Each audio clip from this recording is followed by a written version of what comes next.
a continuar. Hoy tenemos el privilegio de tener aquí al maestro Plácido Domingo, que no hace falta presentarle ni decir nada de todo lo que ha aportado a la historia de la ópera del siglo XX y XXI. Y va a ser entrevistado, va a tener un diálogo entre amigos con su biógrafo y un gran experto en ópera, aunque ahora ejerce periodísticamente en otros terrenos, pero buen conocedor de la tradición operística, Rubén Amón. Y nada, muchas gracias por estar aquí. Pues gracias a ustedes por su presencia, gracias al maestro Domingo por su actuación de anoche en primer lugar, porque volvió a suceder lo que siempre termina sucediendo, y es que la afinidad del maestro Domingo a Verdi hizo esta explosión de la que todos disfrutamos tanto. Es el marco adecuado que esté el maestro Domingo aquí en la Universidad Complutense, porque aunque no terminó ninguna carrera, fue doctor honoris causa por la Complutense, entre otras universidades. Y entre otras universidades puedo citar incluso la de Oxford, como podría citar la de Nueva York, o la de Oklahoma, o la de Berkeley, y hasta la de Salamanca, porque también hay unas cuantas entre las españolas, creo que la de Murcia también. Así que conviene tener en cuenta ese perfil académico en un acto académico, aunque lo ideal sería tratar a Plácido Domingo como una lección de anatomía que se tenía en las antiguas universidades, en el centro, para observarlo como criatura fuera de lo normal. Me acordaba de la lección de anatomía de Rembrandt. No vamos a hacer una biopsia aquí ni nada parecido, ni siquiera una autopsia. Pero creo que es el único modo de acercarse a Plácido Domingo, es observarlo como un fenómeno del canto, de la música y de la naturaleza. Insisto en de la naturaleza también, porque creo que nos explica este prodigio. Ayer contemplábamos y escuchábamos cómo en realidad nada de la devoción que se le tiene que ver con el aprecio a la leyenda, que es gigantesca además, sino con los méritos artísticos y los méritos vocales. Y creo que este es un buen punto de arranque de esta conversación, porque lo que no impresiona es tanto que Plácido Domingo haya cumplido 75 años, lo acaba de hacer, como la forma en la que los cumple. Conocemos las trayectorias de algunos cantantes que terminan en una situación más precaria o que agotan sus últimos días en los casinos con un pianista. Plácido Domingo viene a hacer el gran slam de la ópera. Las comparaciones deportivas con Domingo son muy adecuadas, no solo por su filiación madridista, sino porque tiene mucho que ver con un decatleta, esa figura del decatlón, que no siendo el mejor en ninguna especialidad, es el mejor en todas. Así que a Plácido Domingo lo podemos apreciar como cantante verdiano, como cantante wagneriano, como maestro de zarzuela. Lo podemos apreciar como tenor lírico haciendo Werther o como figura baritonal ahora en esta nueva evolución vocal que tiene el mérito de contrastarse en los principales teatros del mundo. Decía lo del Gran Slam porque Plácido Domingo esta temporada va a visitar o ha visitado Viena, Milán, París, Londres y Nueva York. Lo ha hecho exponiéndose al criterio y al juicio de la crítica especializada y de los aficionados más exquisitos, y se ha planteado en los 5 teatros con la compañía de Verdi. Y me gustaría preguntarte, Plácido, yo más que de usted había que tratarte de vos, pero voy a utilizar el tú porque no me sale otra cosa. Sí, Rubén, como debe ser. Ese compañero de viaje que ha sido Verdi no solo esta temporada, sino en toda tu vida, ¿no? Bueno, la verdad es que soy muy afortunado porque en el mundo de la ópera, lógicamente, como has dicho, pues sí, puedes interpretar Wagner, Verdi, Mozart, Puccini, los veristas, el barroco, todo lo que se puede hacer, porque dentro de la carrera pues apetece mucho, ¿no? Pero siempre las óperas verdianas pues fueron mis compañeras desde toda la vida, y sobre todo ahora al tomar la decisión de cantar el repertorio baritonal, es donde me he encontrado con las páginas más extraordinarias de Verdi. Sobre todo estos personajes donde eres el padre ya sea de una Gilda, el padre de una Aida, el padre de un Alfredo, el padre de un Jacopo, como ayer, el padre de un Arrigo en las vísperas sicilianas, etcétera. Y se basa en que Verdi desgraciadamente al principio de su vida perdió a su mujer y sus 2 hijos.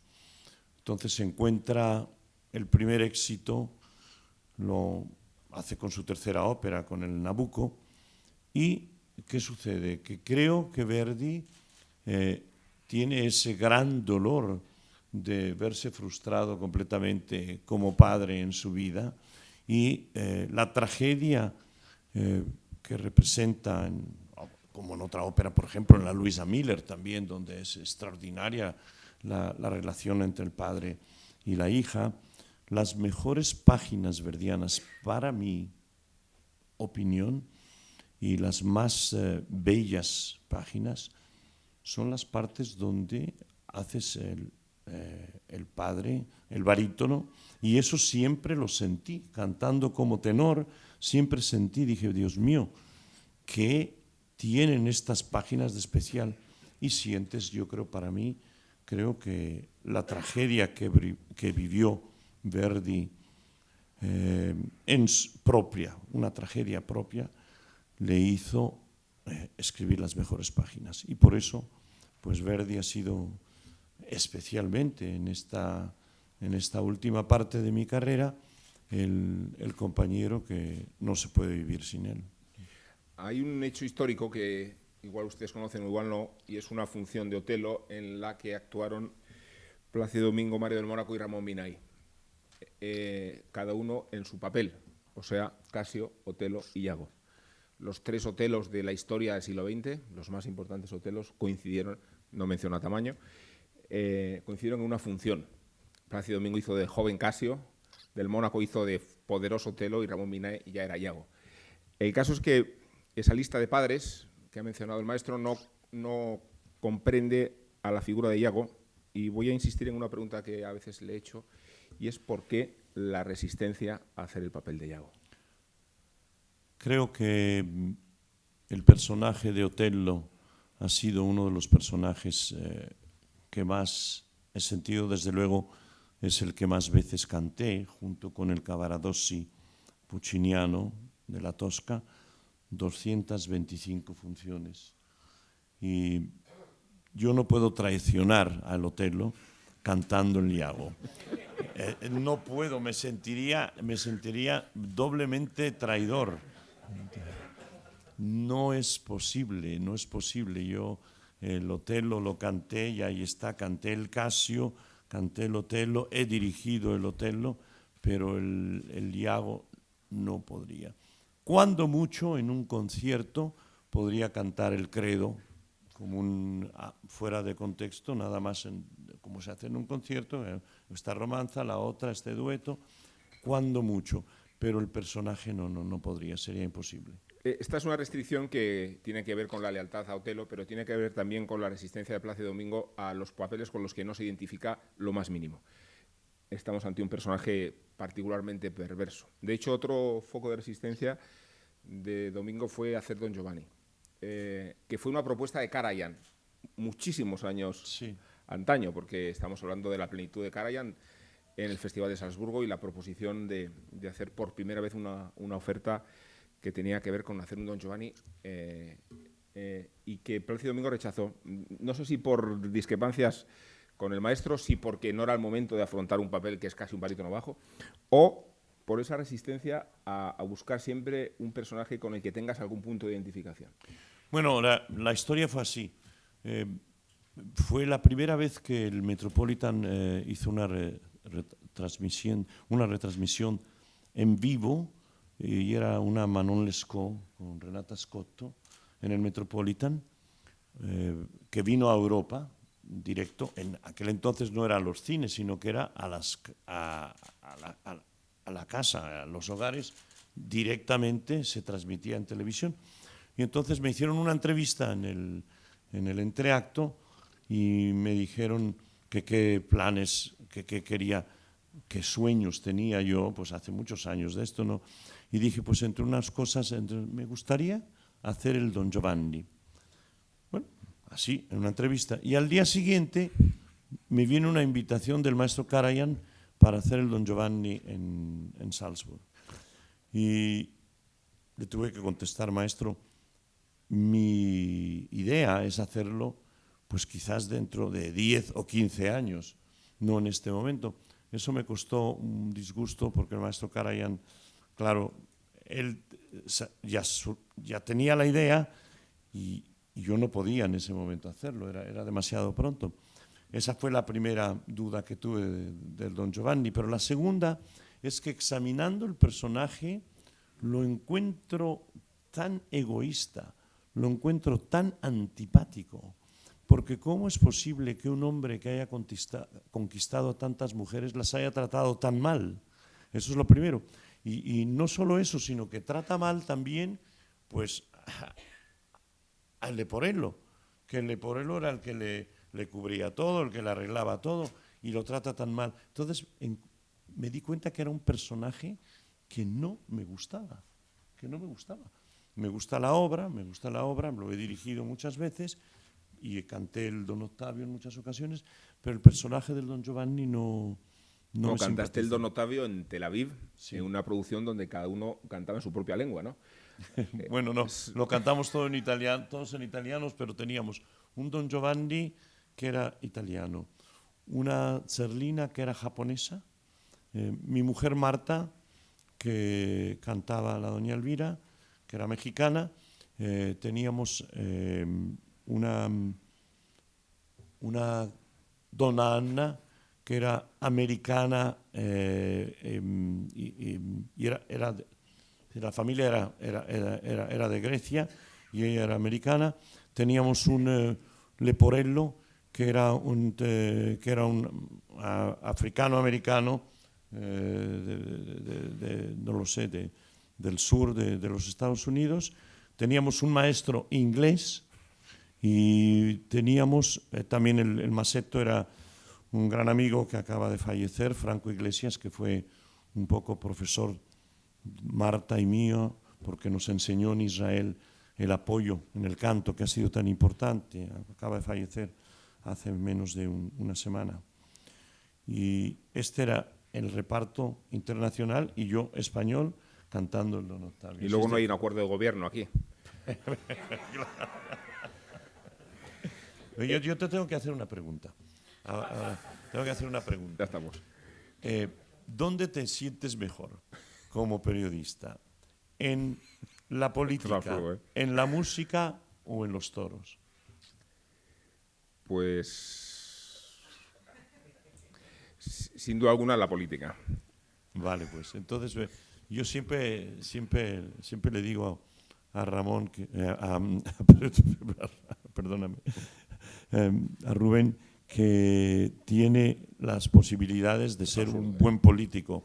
Así es que yo creo que el ser periodista ahora... Bueno, vamos a dejar de preguntas absurdas, pero vamos No, sí, acuérdate que yo creo que habréis leído, porque por supuesto que habréis leído el artículo que escribió hace unos meses. Es absurdo, Plácido, en serio. Sobre el Simón Bocanegra, ¿no? Y entonces hizo con un ingenio y con una chispa un artículo muy bien. Y entonces yo le contesté después que aquella frase del Bocanegra que dice Evo gridando pace, Evo gridando amor, Evo gridando amor. Bueno, el sentido de este artículo era que se va a la circunstancia de que la trama de Bocanegra se parecía mucho a nuestra situación política, entre otras razones porque había un Pablo, un Paolo, un Pietro y transcurría en Génova. O sea, sí. que No, la verdad es que fue estupendo. Se daban todas las circunstancias. Y además habías estado unos días antes en un ensayo en el Metropolitan. De Bocanegra. Así vivimos. De la mutación de tenor a barítono, supongo que habiendo aquí especialistas en música, les supongo atraídos por cómo es ese proceso de modulación. Antes de hacer la pregunta en ese sentido, que me parece técnica y artísticamente imprescindible, hay un aspecto sociológico que hay que encajar, maestro, que es degradarse en lugar del altar al que esperan los aficionados, porque no es lo mismo ser un tenor que un barítono. una anécdota del maestro transcurre en Verona y tiene que ver cuando no llega a saberse si Plácido había llegado o no a la ciudad, y se preguntaba a la sociedad, el tenore è arrivato. Luego tuvo un problema en el ascensor y come andata con il tenore, porque aunque había más protagonistas en la ópera, la obsesión de los veroneses era qué ha pasado con el tenor. Digamos que si tenemos tenor hay ópera, pero si no tenemos tenor no hay ópera.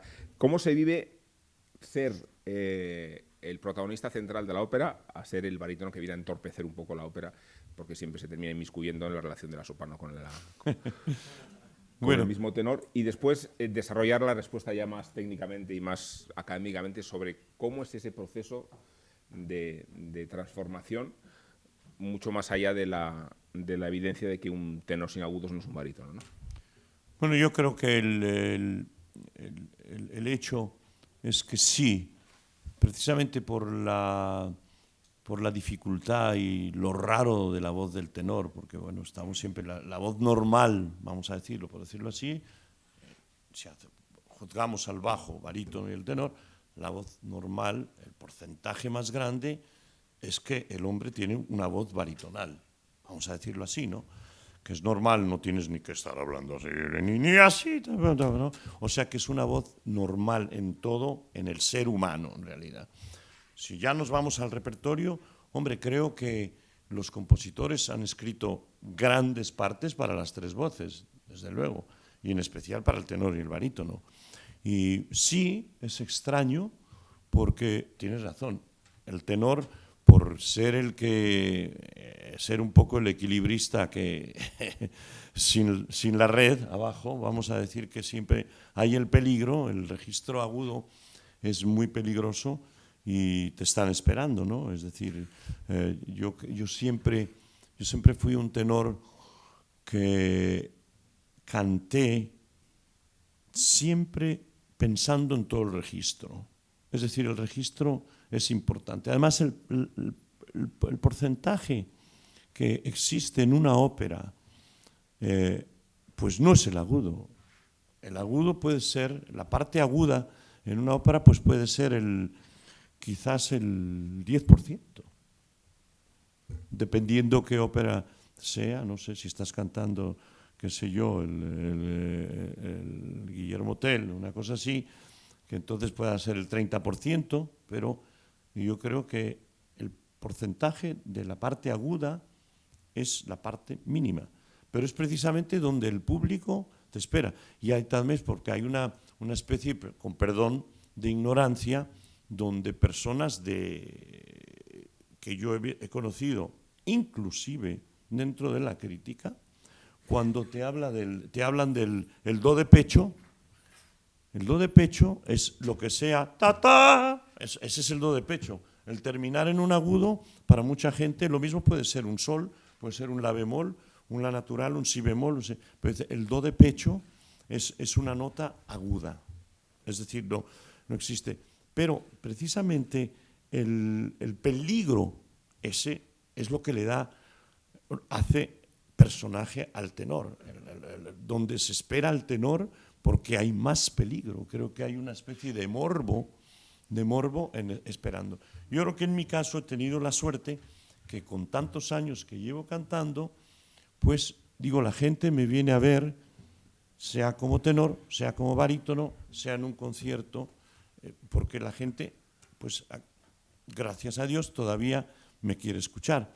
Entonces yo he estado haciendo pues un gran trabajo, porque sí he estado buscando cada vez el oscurecer más la voz, porque es lógico, y que al haber perdido ya, después de usar la voz tanto, todo el registro agudísimo, pues ya no lo tengo, pues me he podido defender en un repertorio de barítono, con un barítono sin pretensiones de decir, bueno, soy un barítono dramático o lo que sea, pero haciendo las partes, en primer lugar, también creando el personaje, que es muy importante para el público moderno de hoy en día. Esta aceptación del público me ha dado mucho gusto y, bueno, la crítica tiene razón en en sus opiniones, ¿no? Aquel que diga, pero esta frase a mí me falta, sí. Hay un poco de confusión también dentro de eso porque no estoy de acuerdo, quiero aclararlo, no estoy de acuerdo con la crítica cuando dice en las notas graves. Las notas graves yo las tengo. Donde me traiciona la voz más es en la voz, en el pasaje donde el tenor tiene mucho brillo, que pueden ser las notas entre el mi bemol, mi natural, fa sostenido y sol. En esas notas es donde me puede traicionar. Si yo estoy un poco más cansado, la naturaleza se refugia en decir, bueno, hago un sonido más lírico, más blanco. Pero si estoy en plenitud esa noche, yo puedo oscurecer y ser un barítono lírico como existen muchos. Hay un gran porcentaje en el mundo de la ópera de barítonos líricos, y ustedes lo saben. El barítono verdiano no abunda. O sea que creo que el público me ha aceptado y mientras me sigan aceptando, yo espero, no puedo decir por cuánto tiempo porque esto es un misterio. Lo que decías al principio, Rubén, es el hecho de la edad. Lógicamente no sé cuánto tiempo más voy a cantar. Yo tengo contratos ahora mismo por los próximos 3 años. Pero eso no quiere decir que dentro de 6 meses a lo mejor ya no cante. No lo puedo decir porque la naturaleza es la naturaleza y no sé qué va a pasar. Pero mientras yo pueda seguir haciéndolo y voy a estar buscando ese sonido brunito, que vamos a decir, que sería italianizando, ¿no? Que es un sonido oscuro dentro de mis posibilidades y el interpretar estos personajes que adoro. Pero maestro, ¿te llegas a sorprender de tu situación, de tu posición, de tu salud vocal? ¿Llegas a sorprender a ti mismo de hasta dónde se ha podido dilatar una carrera haciéndolo en los teatros donde el riesgo y la crítica están al acecho? La verdad es que sí, porque desde que estuve en el Metropolitan, en aquellos Simones Bocanegra, he estado en Barcelona, he estado en Berlín, en Viena, en París, en Londres, en San Petersburgo y ahora en Madrid, y han sido 24, 25 funciones en los últimos 3 meses, ya sea Traviata, Nabucco, Bocanegra y Due Foscari. La Scala también, que acabo de estar la semana pasada. Sí me sorprende en particular estos últimos meses, porque ha sido como algo que ha ido para mí en creciendo de la posibilidad de seguir con este repertorio. Bueno, eso explicaría que uno de los próximos proyectos, no sé si debo anunciarlo o no, pero lo voy a anunciar igual, tiene confianza, de aquí no sale, sí, tiene que ver con hacer el Posa de Don Carlo en la Ópera de Viena el año que viene, ¿no? Sí, exactamente. Será algo, esperamos que llegue el momento y que sea positivo. El 19 de mayo del año que viene serán 50 años de mi debut en Viena, y también unos meses antes lo será en Hamburgo y en Berlín.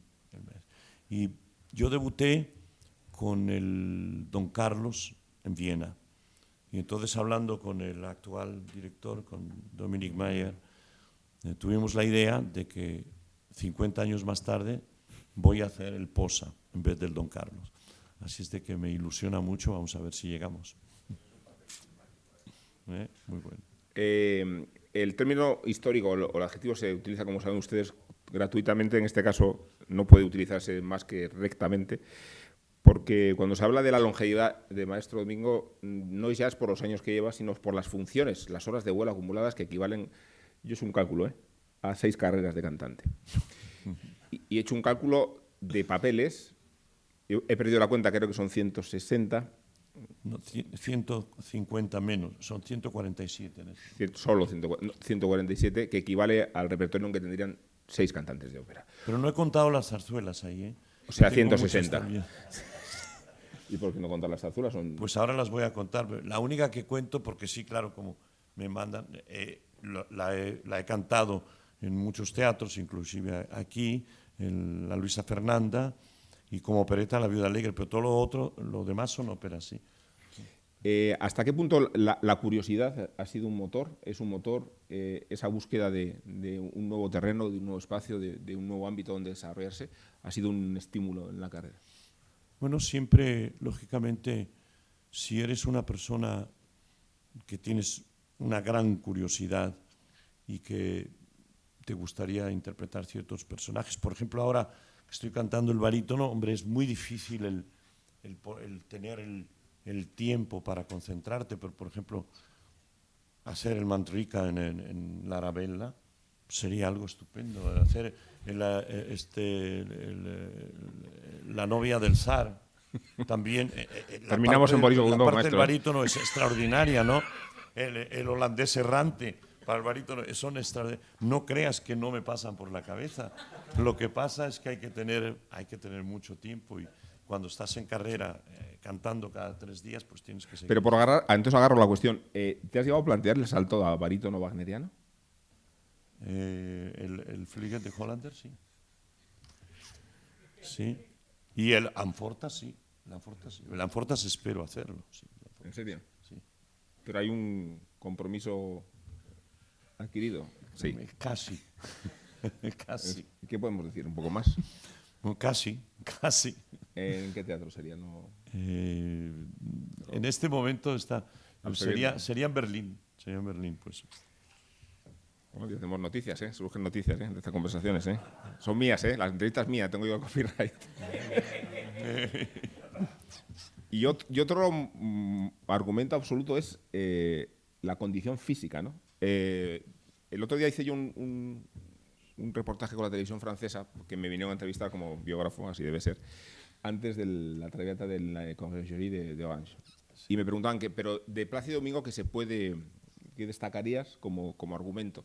Y yo utilicé el lema olímpico del Altius Citius Fortius, más alto, más fuerte, más lejos. Hombre.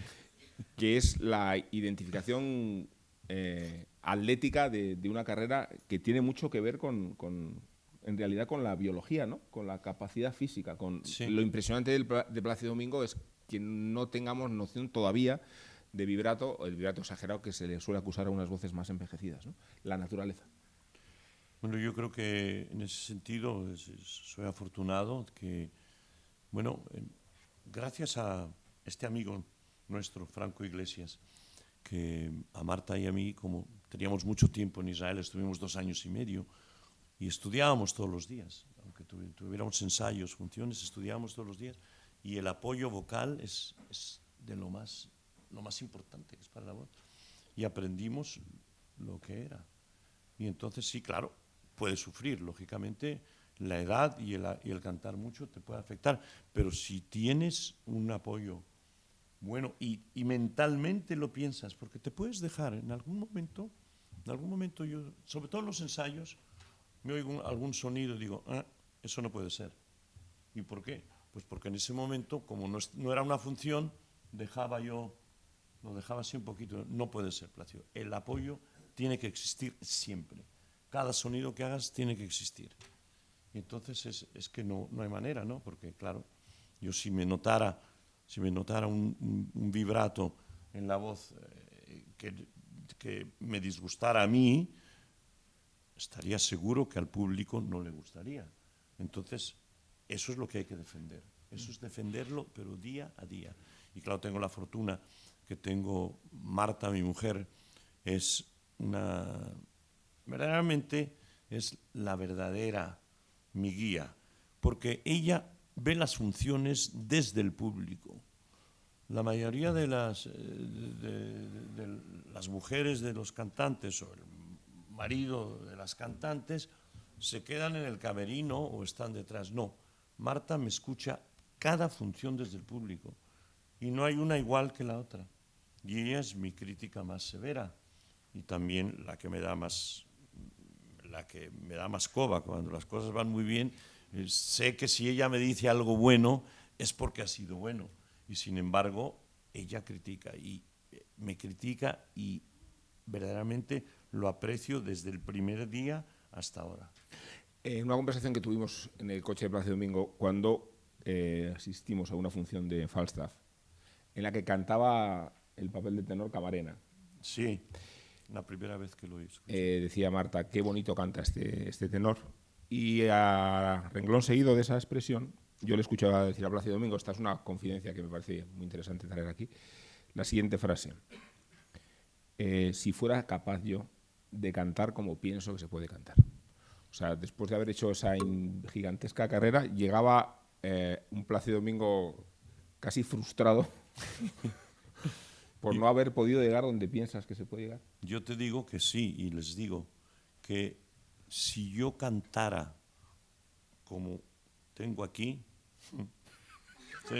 años luz de lo que yo he hecho, años luz, porque la verdad es que es maravilloso. Cuando oigo a cantar, por ejemplo, a Camarena, para mí es un ángel.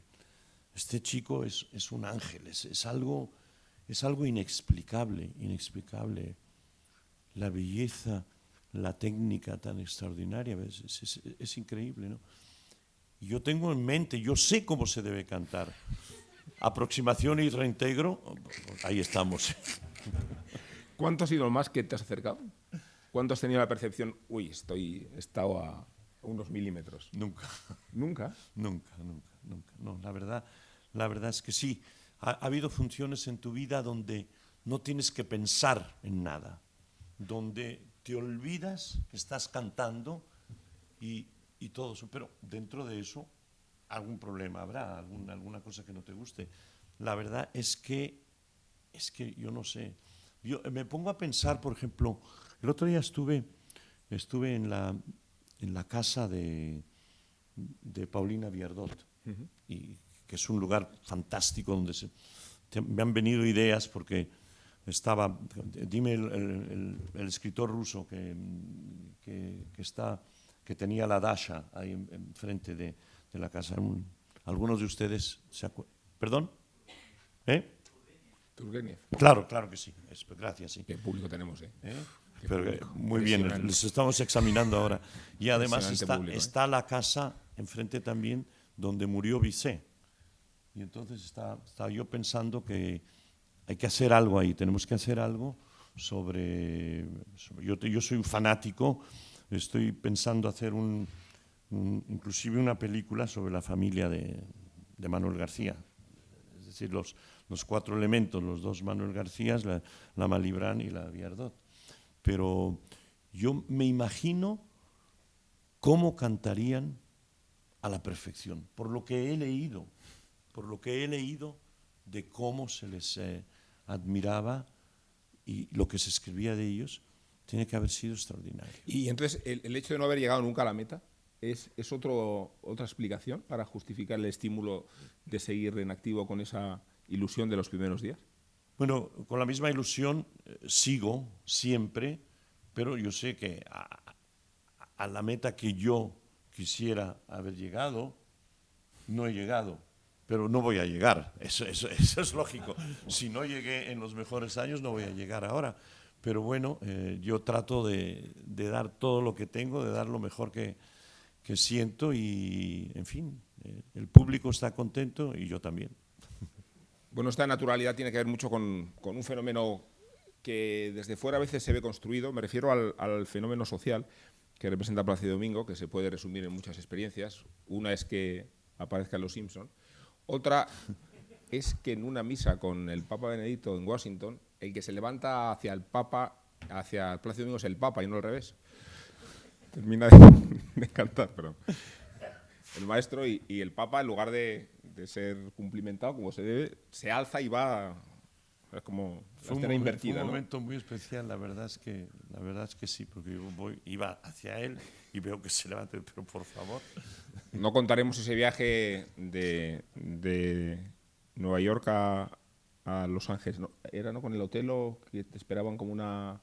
Ah, sí, sí, sí, esto fue, no me acuerdo, yo justo Cantabas... había llegado de Madrid, Sí. no me acuerdo qué función, y llegué, San Francisco. sí, llegué al Metropolitan Sí. y tenía ensayos de Lohengrin. Y entonces fui a saludar al director del Metropolitan, que en esos días era Anthony Bliss. Me dice, Plácido, encantado, que bueno, que vayan los ensayos. Y ya salía yo de la puerta y me dice, Plácido, dice, me ha llamado, dice, está loco, dice, Terry McHugh, dice que era el director de la Ópera de San Francisco, me ha llamado porque se ha puesto malo el tenor de Otelo esta noche y dice, a ver si Plácido viene. Y le digo, bueno, estás chiflado, le dice, bueno.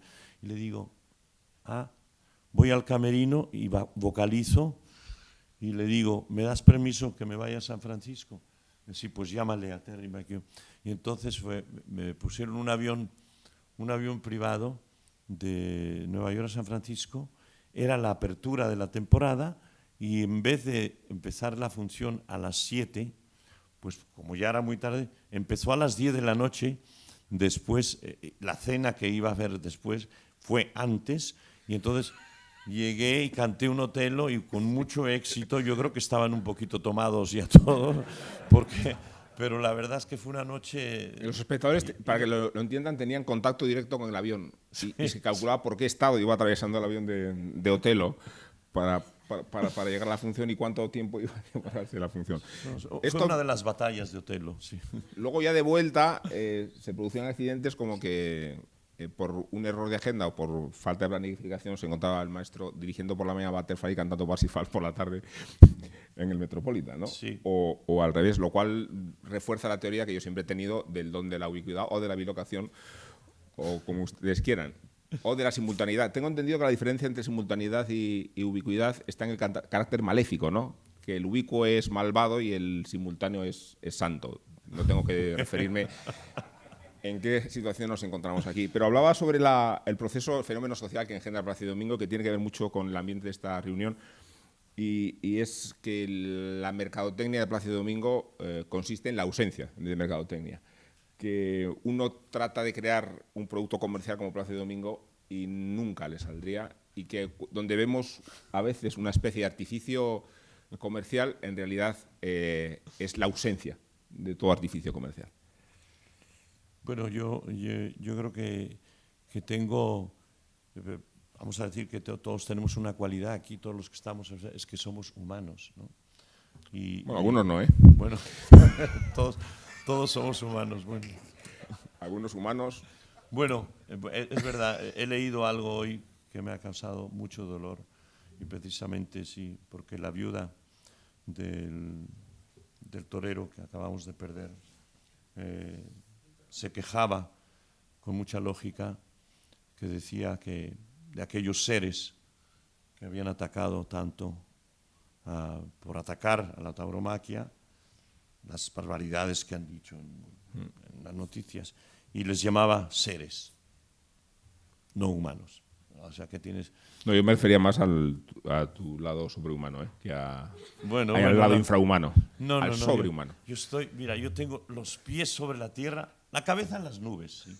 Pero los pies sobre la tierra, y eso es lo más bonito, O sea, te bajas del escenario y ya eres otro personaje. Ahora me preguntaban que por qué, en una entrevista me preguntaban que por qué a los 75 años, pues tengo una, como digo yo, juventud acumulada, y decía yo, es que date cuenta que mi vida como Plácido Domingo no han sido 75 años, porque han sido 140 y tantos personajes, que he sido un vagabundo, he sido un poeta, un pintor, un rey, un emperador, un duque. Entonces todos esos personajes han llevado parte de mi vida, y cuando me bajo del escenario son los años míos en realidad.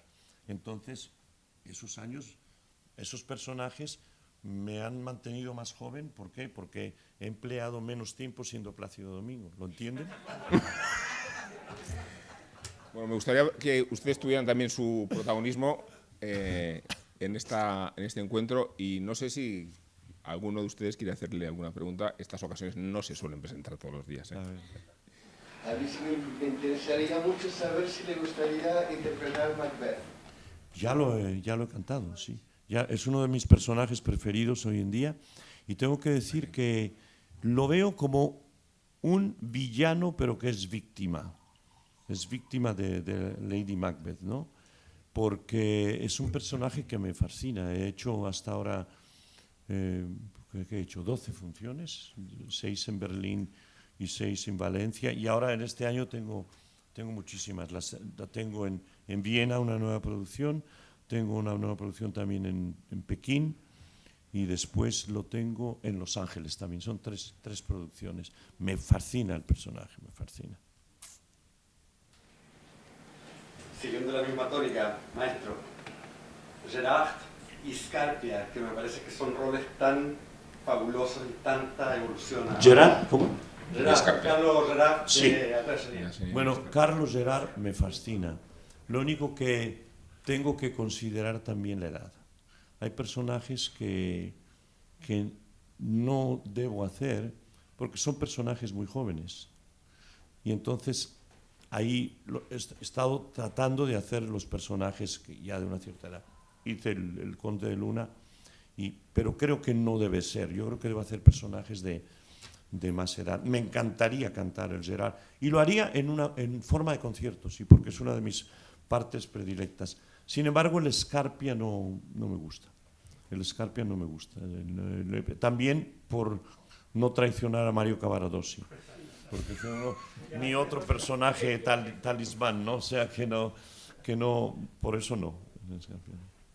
No, sobre todo hay una anécdota, porque el Carlos Gerard, en el primer acto, cuando ve que su padre es también criado, es un siervo en la familia de Cogny,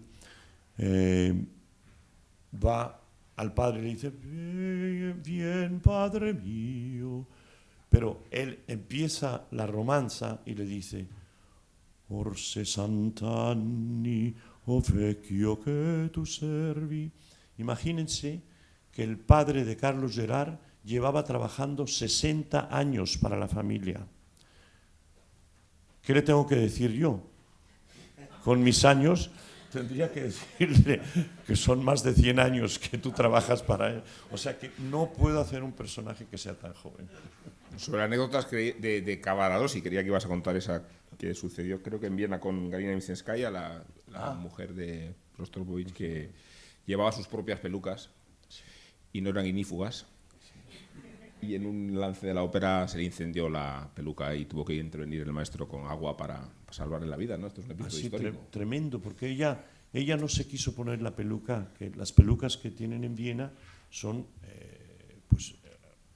no hay peligro, no pueden. Ella se trajo su peluca y al hacer, cuando le va a dar la puñalada a Scarpia, hizo así y el pelo se le incendió, la peluca se le incendió. Era tremendo. Yo estaba ya entre cajas para salir a saludar, acabando el segundo acto, y era Costas Pascalis, era el barítono.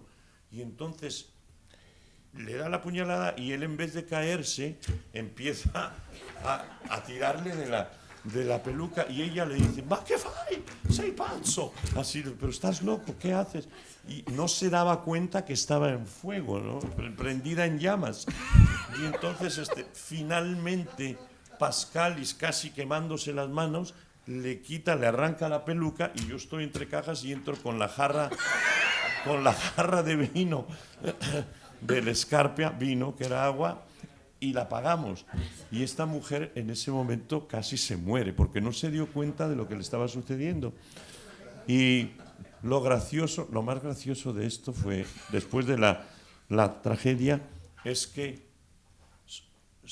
lógicamente se cerró el escenario, era la cortina, se cerraron y después abrieron otra vez y empezaron desde «Tosca, finalmente mía», y lo mató otra vez. Lo mató otra vez. Un desenlace Tosca que muere en llamas hubiera sido una trama, una variación. Dios mío, horrendo. Mencionamos a Vicenskaya, hay muchas grandes divas con las que has cantado, diríamos que todas las que por generación anterior, contemporánea y posterior corresponden, pero sí hay una con la que no pudiste cantar, con la que te hubiera gustado mucho cantar y con la que estuviste a punto de cantar. Sí, con María Callas. La verdad que yo creo que frustración en mi carrera nada más ha sido no cantar con ella y no cantar con Giulietta Simeonato. La gran admiración que les tuve. Y con la Callas hubiera podido cantar si a lo mejor se hubiera fiado un poco de lo que le propuse, pero me vio así como muy joven y no me hizo caso.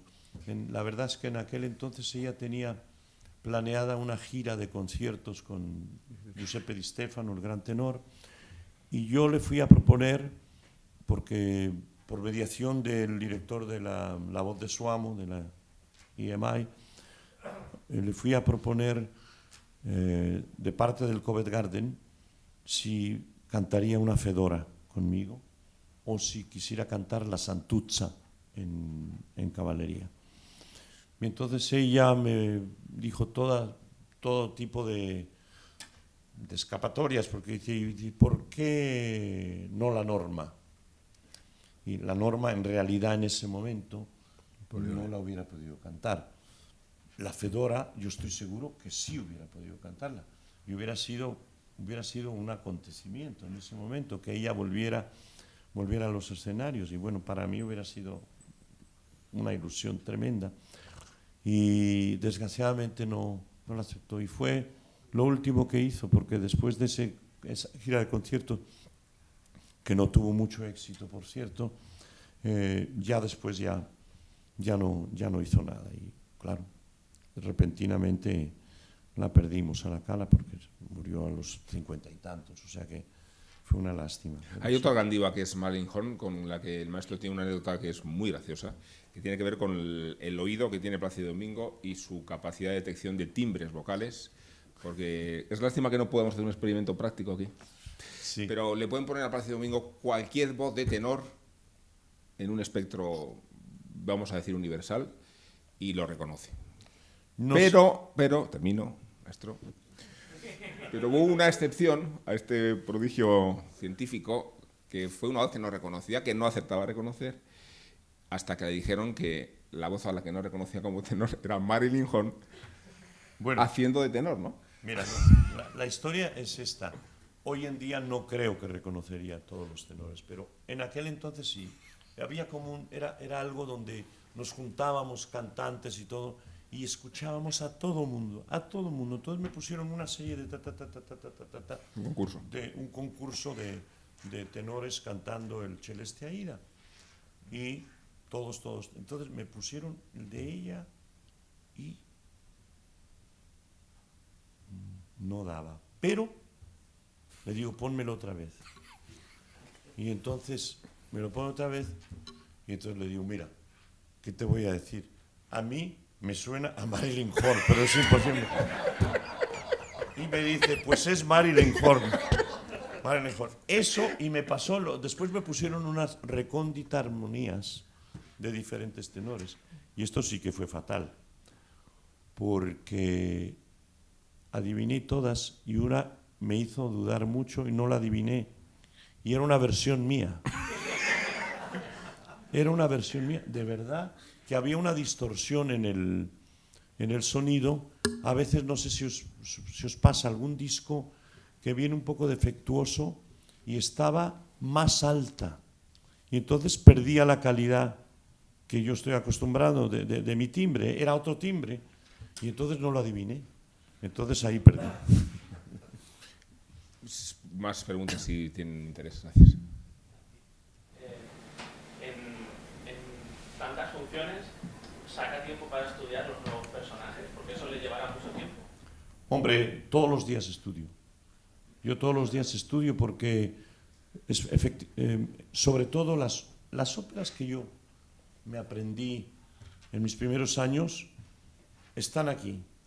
De verdad, si yo ahora pudiera cantar el Rodolfo esta noche, tendría que ver dos momentos en la partitura, pero podría cantarla, o Chenier, o Aida, Trovador, Ballo, todas esas óperas que canté están en la mente. Pero las óperas que me he aprendido los últimos 6, 7 años todavía no maduran y tienes más problemas. Entonces, si por ejemplo el Macbeth, que lo canté ahora hace unos meses, yo tengo que empezar a abrir la partitura ya mañana pasado porque tengo que cantarlo a principios de septiembre. Y hoy en día es más difícil, pero yo estudio todos los días. Yo, la verdad que duermo... no me voy a la cama sin haber estudiado algo. Y no te vas a la cama, de hecho, ¿no? Sí, o sea, sí. que todos mis misterios de la naturaleza de Plácido Domingo es que duerme de pie. Dormía. Respecto a esa pregunta, en este mismo teatro, a Plácido Domingo se le veía salir con las partituras en horas muy impropias de estudiar el Tamerlano, cuando se expuso a la ópera de Händel, además con los especialistas, y compartiendo con ellos esos momentos de humildad, diciéndoles: yo en este repertorio no soy demasiado pródigo y me avengo a todos sus consejos. Esto tiene mucho que ver con la capacidad de aprendizaje y también el hecho de que siempre estudiaste las partituras globalmente, ¿no? O sea, que no era solo la parte del tenor, más allá de la dimensión de director de orquesta, que podemos hablar también, la versión integral de la ópera, más allá de la propia. Bueno, lógicamente tienes el cosquilleo de que en una ópera tienes que saberlo todo, es decir, tienes que conocer todos los demás personajes, no basta que te aprendas lo tuyo, ¿no? Y a base de oír y de oír funciones, pues hay óperas en que puedes más o menos de principio a fin con 2 o 3 palabritas, pero te la puedes recordar. Eso le pasa también a muchos aficionados al público, en el público, ¿no? También, que verdaderamente se saben todas las palabras. Pero claro, el tiempo pasa y la memoria no retiene tanto como retenía antes, ¿no? Y entonces sí, tienes que revisar mucho más. Estos días, por eso, ya sea el Nabucco, ya sea la Traviata, ya sea el Boccanegra, el Due Foscari, el Macbeth, todo lo que he hecho últimamente, tengo que revisarlo mucho, y todos los días, el día de función, yo por la noche antes me paso todo el texto, y cuando me levanto por la mañana, antes de levantarme, me vuelvo a pasar todo el texto, y después de comer lo paso nuevamente. No es automático, no es automático como venía antes, tienes que trabajarlo. Eso es lo que hace antes. Lo que hace después Plácido Domingo es, después de que canta de una función y se despide de esa ópera hasta la próxima vez, Bueno, sí tengo una especie de algo que creo en ello, y creo de verdad que me ayuda. Cuando termino, por ejemplo, ahora cuando termine la función de Due Foscari el día 18, voy al escenario, me arrodillo y canto la primera frase de la ópera que cantaré la próxima vez que vengo al Real. Y eso me sucede en todos los teatros, es decir, voy en algún momento, me ha pasado en 2 o 3 ocasiones donde tenía que cantar una ópera que todavía no me la sabía. Y entonces, por ejemplo, un amigo mío que está aquí, ¿el rito funciona? Alessandro Ariosi, que somos amigos y también es agente mío también, le pregunté a la frase, por ejemplo, cuando canté el primer Macbeth, cuando me fui de ese teatro, mi próxima ópera iba a ser el Macbeth, y me dijo mis primeras palabras, entonces las canté. El Nabucco también, me ha sucedido así en 2 o 3 ocasiones. Pero para mí es un talismán el poder cantar mis primeras palabras de la próxima vez. Manías. Sí, yo quería preguntarle acerca de si hace balance de toda su carrera. Acerca de su carrera. Hace balance y ahora ha cantado zarzuela, ha cantado ópera de todos los tipos. ¿En qué cree usted que ha ayudado al mundo? ¿En qué ha contribuido su carrera? Y luego, no entiendo, perdón. ¿En qué? Sí, ¿cómo cree que llega su trabajo a la gente en el día a día? por ejemplo, alguien que escucha sus discos o que va a verlo al teatro, ¿en qué cree que la ha influenciado? ¿Hasta dónde cree que llega? Yo creo que hay de todo, ¿no? Hay un público fanatismo que verdaderamente viven con la ópera, ¿no? Y que los ves, cantes tú, cante quien cante, y yo creo que el público es el mismo. Yo me acuerdo en algunas noches que estábamos cantando, por cierto, estábamos cantando continuamente, estábamos cantando Nicolai Gedda, Pavarotti, Carreras, Kraus y yo. Ha habido conciertos peores, en la historia de la música. Y yo cantaba alguna función y yo veía un público y al día siguiente iba a ver la función de uno de ellos y estaba el mismo público. Y al día siguiente estaba el mismo público también. O sea que hay un fanatismo tremendo que van y quitando 3 o 4 que dicen, no, yo nada más soy krausista, o yo soy dominguista, o yo soy de Pavarotti, o de Gedda, o de Carreras. El público verdaderamente aprecia a los artistas y van a oírlos. Entonces, ese es el fan. Pero también yo canto, por supuesto para el fan, porque el fan te sigue, viene en todas partes, pero a mí me gusta mucho el público que te está oyendo por primera vez. Eso es un reto, porque el público que te oye por primera vez dirá, bueno, pues tú llevas muchos años cantando, tienes discos, has hecho televisión, películas, esto, pero yo no te he oído. A ver, ¿qué me vas a dar? Y entonces conquistar a un público nuevo, un público, aunque sea neófito, aunque sea un público que no entienda, pero que le llegues, que le conmueves y que lo emociones, es un público, para mí, que ese reto me gusta sentirlo. Así como me encanta ver a los fans que vienen a verme, que son verdaderamente ya, son más que fans, son amigos, porque tienen una fidelidad, pero que sé que ellos también, la mayoría, van a funciones de otros cantantes, de ese nivel, cantantes. Yo el otro día vi mucho público que estaba anoche, estaban en el Puritani la noche anterior. ¿Por qué? Porque vienen a donde hay. Y nosotros, pues, lógicamente, yo no creo que no haya un artista que no quiera darle todo lo mejor al público. Así es que eso, yo espero que se vayan contentos del teatro, los que vienen siempre y los que vienen por primera vez. Hablaba de cantantes con los que le hubiera gustado cantar, no ha podido cantar, y directores de orquesta.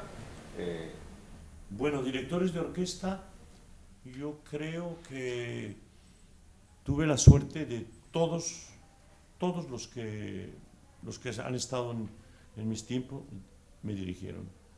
Tuve la gran satisfacción. Hombre, me hubiera gustado, si hubiera empezado antes, me hubiera gustado el haber cantado con Toscanini, aunque parecía que era un poquito un cascarrabias y que era bastante difícil, pero de Sabata,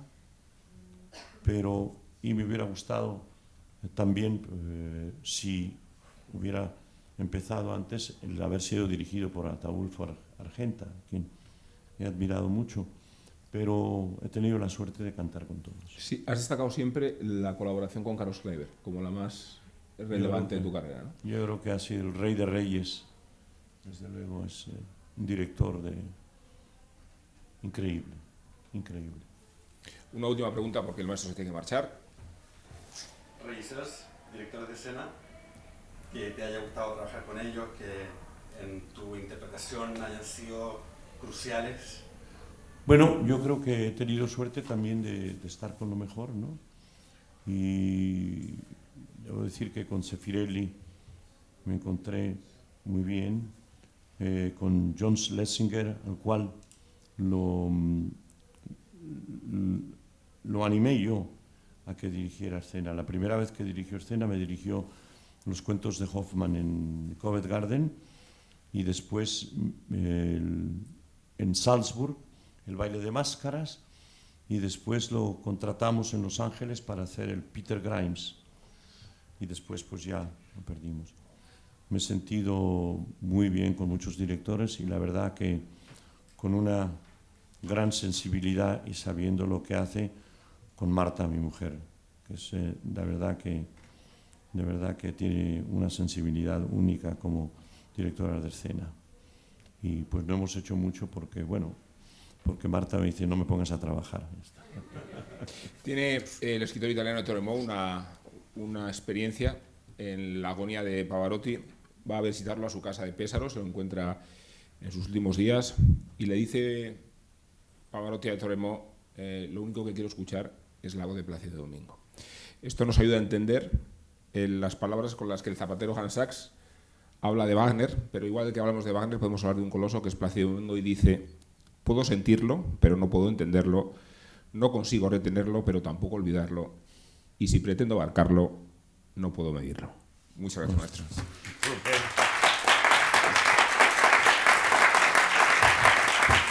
Gracias.